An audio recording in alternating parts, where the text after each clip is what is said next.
runs from sunup to sunup. Good afternoon. This is going to blow your mind.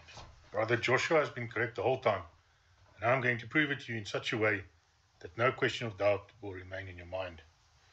If you haven't watched my first video, you're not really going to understand what's going on. And if you do understand what's going on, I take my hat off to you. If you want to know how the Mazzaroth clock and the full moon calendars interact, you'll have to watch my first video. Brother Joshua received the following dates: the 23rd and 24th of September, and the 16th and 17th of October. He called it the Exodus, which by its very name implies that it's a process and not the final date. But the question is, Exodus to where? We know that the Israelites began their Exodus on the 15th of Nisan, and they arrived at Mount Sinai on the 1st of Sivan, a journey that took them 47 days to complete. Keep note of the 47 days. Why do I say that was the end of the Exodus process? It is because they spent over a year living next to Mount Sinai before moving on. It was here Moses received the 10 commandments from God, and also the place where they created their golden calf idol. If we were to follow the exact same Exodus process, adding 47 days to the 15th of Nisan on the full moon calendar brings us to the 8th and 9th of November 2025. I'm now going to prove to you without a question of doubt that the full moon calendar, God's Mazzaroth clock, and Brother Joshua are all 100% correct, and that Brother Joshua is indeed a prophet of God, sent by God to fulfill the prophecy of the mockers and scoffers, and to give us the date that marked the beginning of our Exodus process. God gave Joshua the numbers to solve his code. It goes like this: counting 23 and 24 days from Brother Joshua's first date of 23 and 24 September brings us to 16 and 17th of October, which is the second set of dates Brother Joshua received from God. The 16 and 17 is exactly in the middle of our 47-day Exodus process. This shows us that we are on the correct path.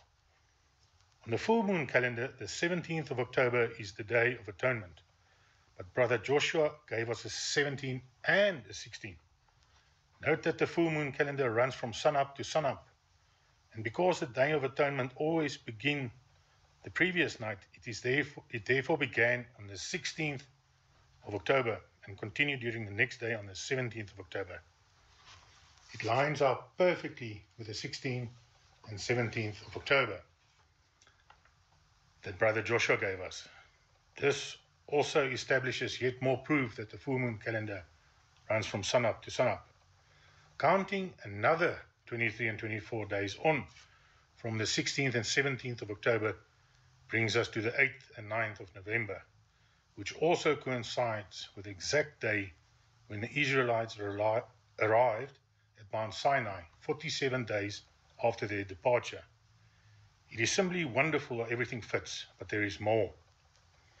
Our Exodus process began on the 23rd and 24th of September, and exactly halfway along our Exodus journey, we get to the Day of Atonement on the 16th and 17th of October on the full moon calendar, a day for fasting, repenting, prayer, and preparation.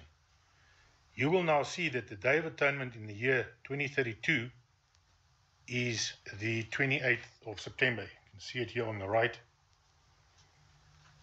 On both the full moon calendar and God's Mazzaroth clock. And because of this, this is likely the day that Jesus will return.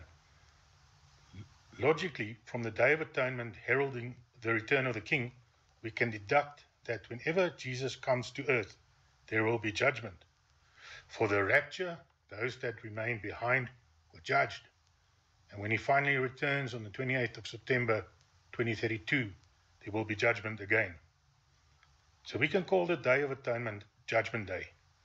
But why did nothing happen on the Day of Atonement on the 16th and 17th of October 2025 on the full moon calendar? It is because of the 21 days delay mentioned in Daniel 10. This is the time period where the angels under the leadership of Archangel Michael battle the dragon. 21 days after the full moon calendar Day of Atonement brings us to the 6th and the 7th of November which is the Feast of Trumpets on God's Mazzaroth clock. Satan is defeated on this day. Satan is defeated on God's appointed time, on God's Mazzaroth clock. Now that Satan has been thrown out of heaven, God can get to work reviving the dead on the second day and raising them up on the third day, referring to Hosea 6 verse 2. After the 21 days battle, which is raging right now, 3 days later, on the 24th day, an angel came to where Daniel was, and they were both standing next to the river Hiddekel, which is in Eden. Daniel represents the bride being in heaven.